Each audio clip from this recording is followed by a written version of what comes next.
Very good afternoon and welcome to Verdict 2017, where we bring to you latest updates from the states where assembly polls are on. Of course, we have come to the last leg of the assembly polls in 5 states, with the 7th and the last stage of polling in Uttar Pradesh and the second and the final phase in Manipur tomorrow. Well, all the news and updates from these 2 states in the next 30 minutes.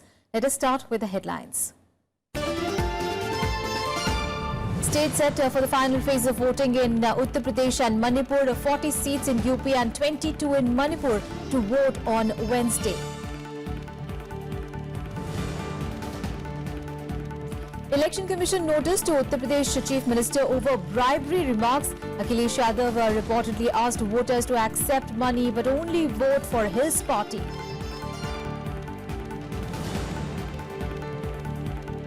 And boatmen, farmers and fishermen living along the Ganga in Varanasi float their own party. Nishat will contest its first election this year.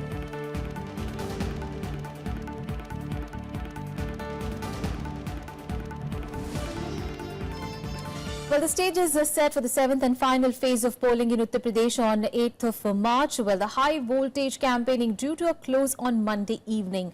Well, 40 seats are spread across 7 districts, including Prime Minister Narendra Modi's Lok Sabha constituency, Varanasi, will vote in this phase. The other districts include Jaunpur, Ghazipur, Mirzapur, Chandauli, Sonbhadra and Bhadohi. Voting in the 3 Naxal-affected districts of Sonbhadra, Mirzapur and Chandauli will take place between 7 a.m. to 4 p.m. tomorrow, while in the rest of the places, the polling will wrap up at 5 p.m. Now, 535 candidates, including 51 women, are in the fray in this phase. 1.41 crore people are eligible to vote. Well, the BSP is contesting on 40 seats, while BJP on 32, SP on 31, Congress on 9 and RLD on 21 seats. All right, let's get to the latest update from Kriti Mishra, who's joining us live from Varanasi. Good afternoon, Kriti. Well, of course, it is the last phase of polling in Uttar Pradesh tomorrow, and obviously Varanasi is going to be in the spotlight. Prime Minister Narendra Modi's constituency.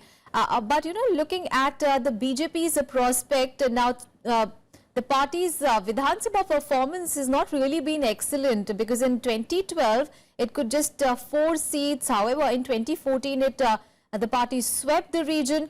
So it is going to be very interesting how Varanasi especially is going to vote in this phase.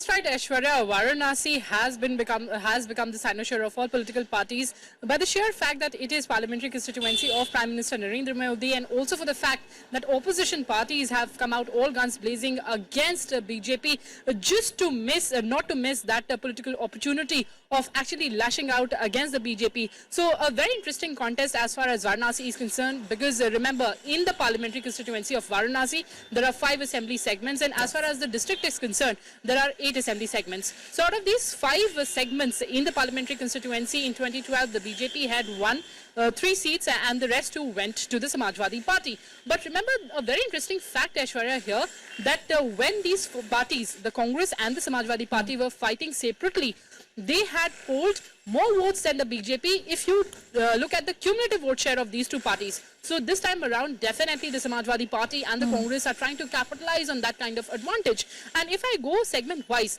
remember Varanasi South is going to be a blockbuster election, because remember, the BJP has denied ticket to 7-time MLA Shyam Deo Chaudhary, and there were reports that there was a lot of internal rebellion within the BJP, but efforts were also made by the BJP and none other than Prime Minister himself to placate the estranged and perhaps there were reports that he was also angry. So efforts were made to appease him and to get him on board.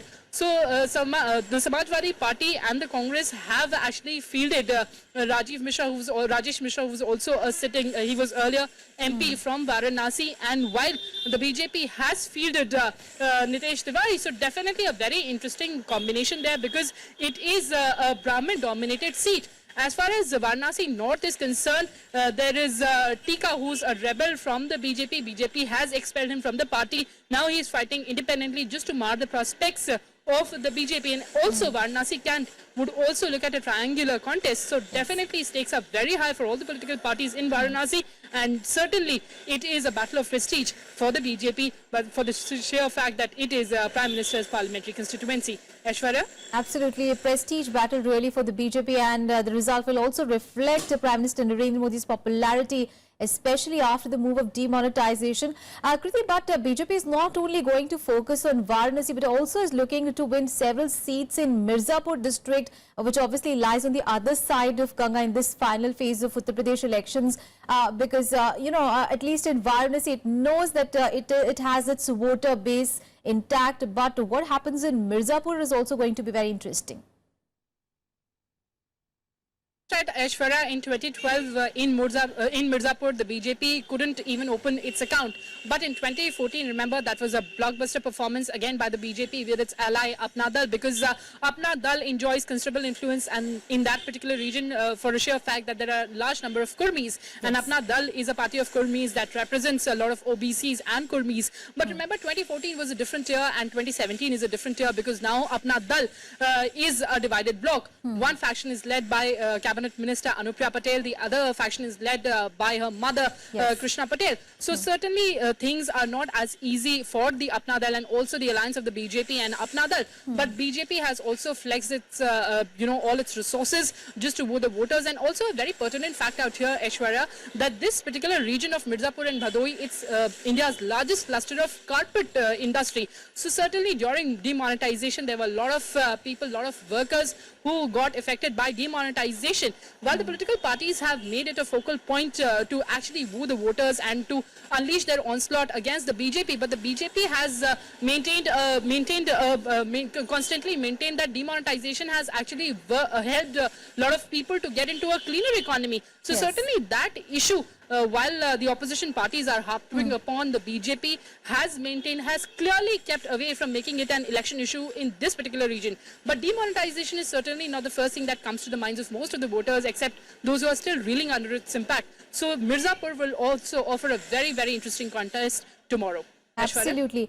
And, Kriti, in the entire, these 7-phased elections that we've seen in Uttar Pradesh, we've talked majorly about the big parties. We've talked of BJP, the SP Congress Alliance, the BSP as well. But, we really need to speak about some of these smaller parties as well. Of course, you have filed a special story on Nishad party, which is obviously going to contest for the first time. But be it the Peace Party, the Apna Dal, the Nishad Party, it is going to be very interesting that how these parties, come up after the results are announced on 11th of March. Well, that's right, Aishwarya. These smaller parties, of course, Apna Dal is a constituent of NDA and in fact also has a cabinet minister, Anupriya Patel. But as far as these smaller parties are concerned, Peace Party and also Nishad Party, which is actually an acronym of Nirbal Indian Shoshit Hamara Amdal. So they have actually aligned together. They may not make a lot of difference as far as the vote share is concerned or as far as the seats are concerned. But remember, they have the potential of making or marring the prospects of these bigger political parties. So certainly as far as the alliance of Peace Party and Nishad Party is concerned, remember, Aishwarya, I must reiterate this point here, that in 2014, the OBCs that are represented by this Nishad Party and also the backward Muslims by the Peace Party, these OBCs had rallied very strongly behind Prime Minister. And also as far as the number, because they constitute around 30% of the population in Uttar Pradesh. So certainly they are a big chunk as far as any political party is concerned. So they had rallied behind Prime Minister in 2014, and they also claimed that it was a spectacular performance of the BJP because OBCs had voted for the BJP. But this time around, of course, they've formed their smaller party. And they also feel that all these Nishads, the Mallas, the Kevats, they have very specific problems, as far as drawing their boat is concerned, Ganges River is concerned. So these water communities have very specific problems, and they also feel that they have combined and come together under the party of Nishad and community of Nishad, and they actually air their grievances through that because most of the political parties have just rendered lip services. So certainly they are trying to make a dent on the vote share of bigger political parties. Absolutely, absolutely. So nothing really can be said about how far these smaller parties will really impact the poll results. Kriti, but of course, we're in an election like this, which is very unpredictable. Every vote counts. So thank you so much for joining us this afternoon and sharing those details with us. And as Kriti was telling us, well, boatmen, farmers and fishermen who live along the Ganga in Varanasi find themselves disillusioned a lot, with every candidate paying only lip service to their needs. Now, Varanasi's boatsmen as well as fishermen have floated their own party, the political party called Nishad, that is contesting its first election this year. Banaras is incomplete without its boatmen and fishermen. Not just their social role, but their political contribution is no less significant. In 2014, both groups rallied strongly behind the BJP, but this time they are pinning their hopes on a new outfit, the Nirbal India Shoshit Hamara Aamdal or Nishad party. हम लोगों का कोई जो है जो भी काम करता है, हम लोग एक कमेटी बनाया गया है, निषाद कमेटी। तो जो भी कोई काम करता है, हम लोग इकट्ठा होकर अपना निषाद पार्टी की तरफ से हम लोग अपने मांग को पूरा किया जाता है। कि हमारा निषाद पार्टी खड़ा है, हम उनको सपोर्ट करेंगे, या हारे या जीते। Ironically, the communities fear displacement from a pet development project of the centre.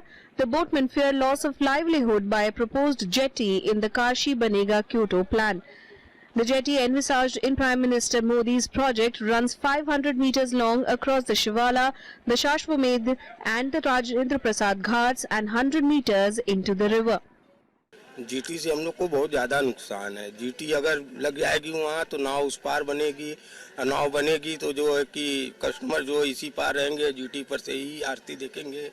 आरती जब देखेंगे तो हो सकता है आनी तूफान आ जाए। यहाँ जो है गर्मी में हमेशा आनी तूफान आता रहता है, तो जीटी जो है खंड खंड हो जाएगा, उसमें बहुत लोग मर सकते हैं।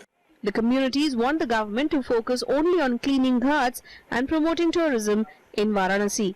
They claim that tourists come for the ancient heritage and culture of Banaras, and alterations in the original structures will only hurt local residents. घाट की सरसफाई में यहाँ की व्यवस्था होनी चाहिए, जो कि कंटिन्यूअस चलनी चाहिए। इसको नहीं तो ऐसे ही मतलब जैसे आज स्थिति है सर सफाई की वजह से, तो ये स्थिति है। नहीं पहले सफाई नहीं होती थी, यहाँ कोई नहीं आता था। आज सर सफाई होने की वजह से यहाँ सबकी रोजी रोजगार बढ़ा हुआ है। मॉडर्नाइजेशन की कोई यहाँ जरूरत नहीं है। जो नेचुरल चीज है इसको ऐसे ही रहने दी जाए। Boatmen and fishermen belong to the backward communities. They comprise 16% of the state's population and are spread across 75 constituencies along the route of the Ganga and 45 seats along the Yamuna in the state. The discourse among these backward communities is centered around the belief that their backwardness is due to underrepresentation in politics. After consolidating under their own party, they feel that they can wobble the boats of bigger political parties on March 11th. Reporting from Varanasi with camera person Arvind, I'm Kriti Mishra for Rajya Sabha Television. Well, the Election Commission on Monday sent a show-cause notice to Uttar Pradesh Chief Minister Akhilesh Yadav for violating the Model Code of Conduct at an election rally on 4th of March. While campaigning in Bhadohi, Yadav had reportedly asked voters to accept money from other parties but to cast their ballot for the Samajwadi Party. Well, prima facie finding him guilty of violating the Model Code of Conduct, the Commission asked him to respond by today itself as to why action should not be taken against him. Well, according to the Commission's notice, Yadav had asked voters to accept money from their parties but vote for the bicycle symbol. The poll watchdog reminded him that bribery and abetment of bribery of voters is a penal offence. And the Supreme Court has refused to stay the arrest of Uttar Pradesh Minister Gayatri Prajapati in cases relating to alleged rape and attempt to rape. Well, Prajapati, the state Transport Minister, has been evading arrest since the 27th of February after the Supreme Court directed the state police to lodge an FIR against him. It ordered Prajapati to approach the appropriate court for relief. Well, a bench headed by Justice A.K. Sikri also expressed unhappiness that its order on lodging of FIR against Prajapati was given political colour. However, in the first major headway in the case, well, the police has arrested Prajapati's close aide, his gunner, Chandrapal Singh. While Singh is being interrogated and the police is trying to extract information about Prajapati's whereabouts and also about the rest of the minister's accomplices. Raids are also being conducted at places named by Gunner, and Chandrapal will be produced in court today. Well, a whopping 124.95 crore rupees in cash, 23.77 lakh litres of liquor and 3,655 kilograms of drugs were seized by the Election Commission appointed surveillance squads during the 2-month-long polls process in Uttar Pradesh, Uttarakhand and Manipur. Well, according to official data, UP led the tally with a seizure of 119.4 crore in cash, 22.1 lakh litres of liquor and 3,210 kilograms of drugs. Well, election to these states were declared on 4th of January and the campaigning for the last phase of polls in Uttar Pradesh and Manipur ended on Monday. Polling, remember, in the two states will be held tomorrow. Well, Uttarakhand accounted for a seizure of 3.4 crore suspect cash, 1.02 lakh litres of liquor and 84.11 kilograms of narcotics. And Manipur also saw a seizure of 2.15 crore of cash, 61,477 litres of liquor and drugs are worth 3.18 crore rupees. And in Verdict 2017, we'll take a very short break. Up next, we have all the news and updates from poll-bound Manipur. Stay with us.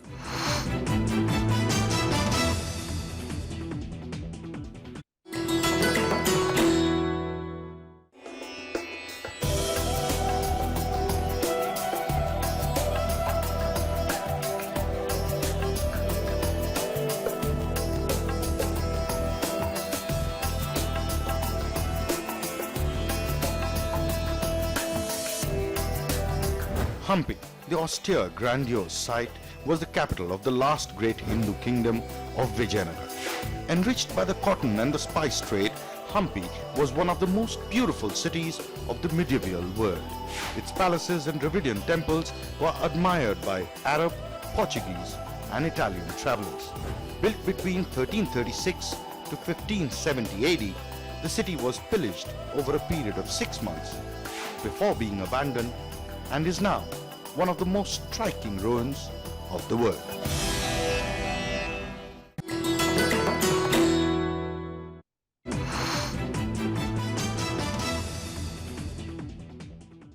Welcome back after the break. And well, Manipur will vote for the second and the final phase on 8th of March, that is tomorrow. Well, a total of 22 constituencies will witness polling, now most of which are in the hilly areas. Now, 98 candidates are contesting in this phase, and most prominently, Ram Sharmila will take on Chief Minister Bobby Singh in his bastion, Thoubal. Well, here is a special report on why this phase is so crucial for the ruling Congress party. 6 districts, Chandel, Imphal East, Senapati, Tamenglong, Thoubal and Ukhrul will go to polls in the second phase.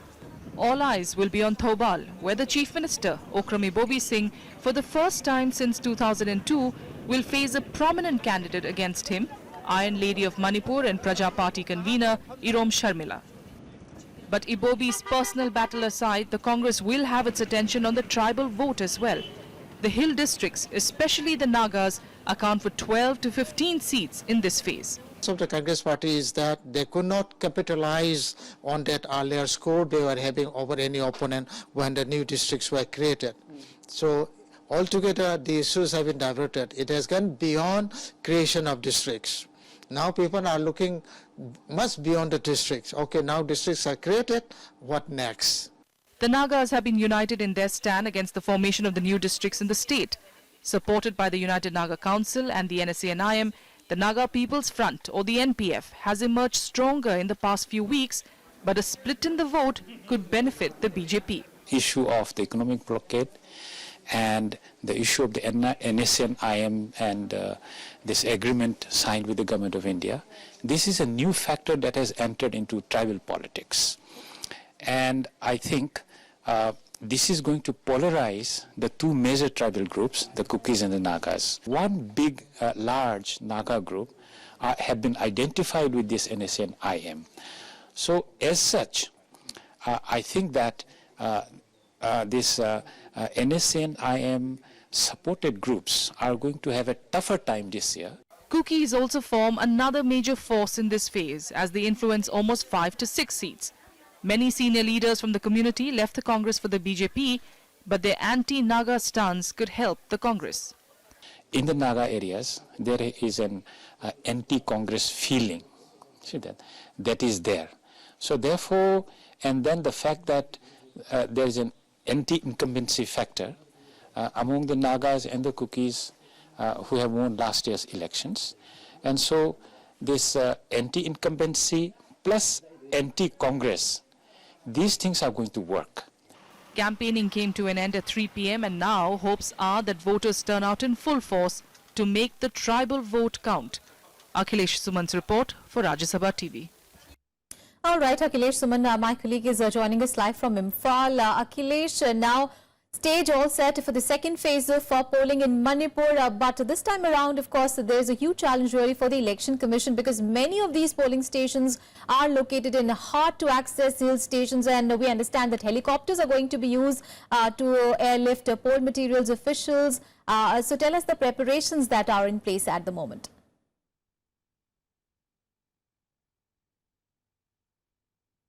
Yeah, Aishwarya, before I go to the preparation, I want to inform you just one thing, that on 3 and 4th March, when the first phase of elections were there, BJP have come out with a big full-page advertisement. Yes. And Election Commission has told that FIR should be lodged because it was the violation of the Model Code of Conduct, and FIR has been lodged. So now this situation, I think, should not arise.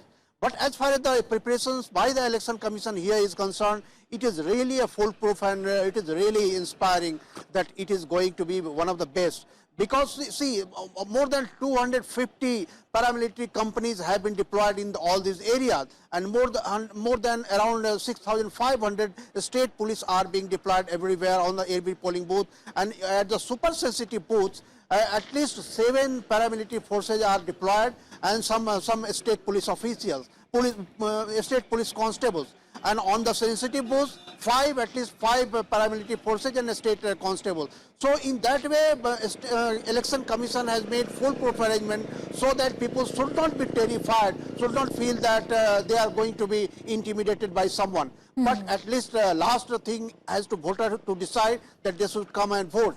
But as the polarization is there between the people and the issues are concerned, it is also hoped that in this phase of election also people will come up in large numbers and they will vote for this assembly election. Aishwarya. Absolutely. Huge turnout expected this time in the second phase of elections as well. But Akhilesh, of course, now focus will be on the tribal politics because many of the areas are hilly areas, and it is going to be very interesting as to how the Nagas are going to vote in this phase, as well as the Kukis. And speaking about, the BJP, now, of course, BJP's presence so far has been nominal because, in 2012 polls, there was only 2% vote share. But this time, the picture is starkly different as far as BJP is concerned, isn't it?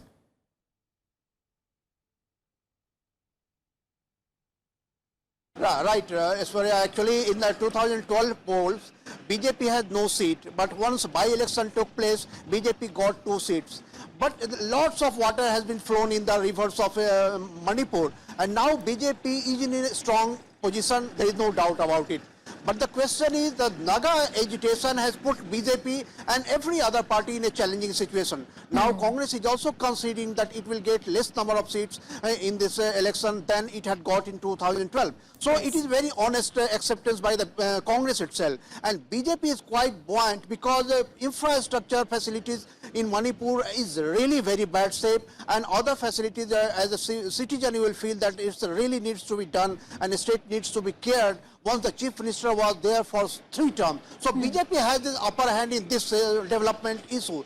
But as far as the tribal politics is concerned, the United Naga Council has made an appeal to people, its followers, that they should not vote for the Congress. That means they can vote any party other than the Congress. So BJP will be the natural advantageous position. Other than BJP, there is one Naga People's Front that will be also in advantageous position. Yes. And one independent candidate from UNC, United Naga Council, who was with United Naga Council, he was Vice President of United Naga Council. He is fighting on independent seat. So it is going to be very interesting. The Nagas has been to choose between NPF, BJP and independent candidates. And other side of this is Kukis have some traditional rivalry with Nagas and some Maithis also. So in this phase, how polarization takes place against the Nagas will be very interesting to see, because BJP claims that Maithis and Kukis also want to join the development plank of BJP, but whether Maithis will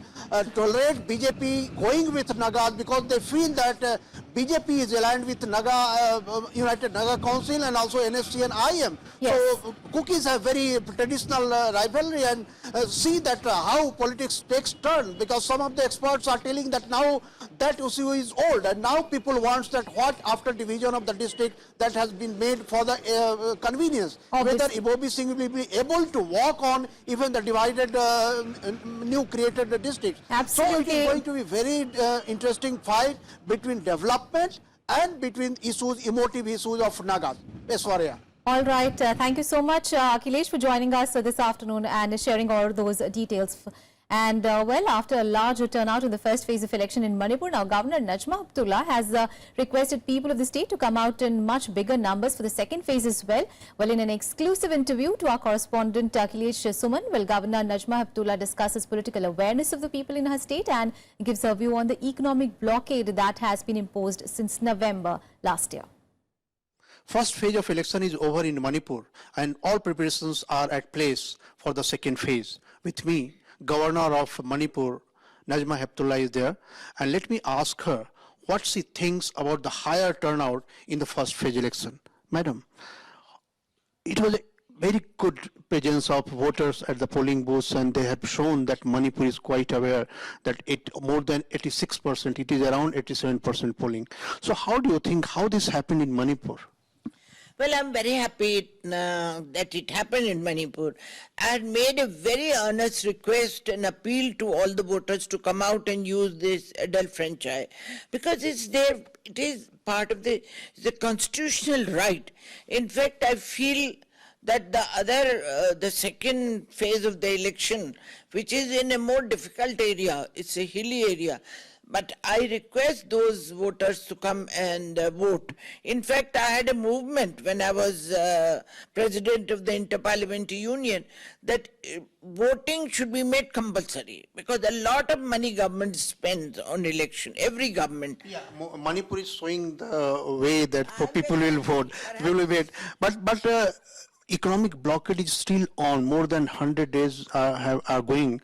So in that situation, if people are coming and voting, do you think that it shows something very special about the state?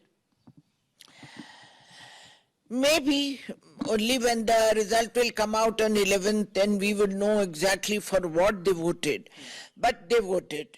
And blockade or no blockade, people should vote. And anyway, it was much easier for them to vote because it's mostly the valley area.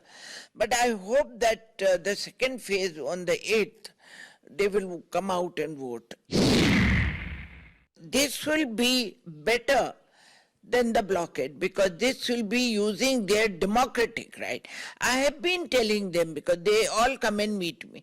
I said, use the democratic means for redressal of your grievances. Undemocratic means are not good. Governor Najma Heptulla is quite confident, like first phase of election, in second phase also people will turn up in larger numbers, and they will reflect the will of the people, and they will reflect how new assembly will be being in making. Akhilesh Suman for Rajya Sabha Television with camera person Prasanto in Imphal. That's all in this edition of Verdict 2017. Of course, we'll be bringing you all the news and updates as Manipur will vote in the second phase and UP will vote in the 7th phase tomorrow. Thanks for watching.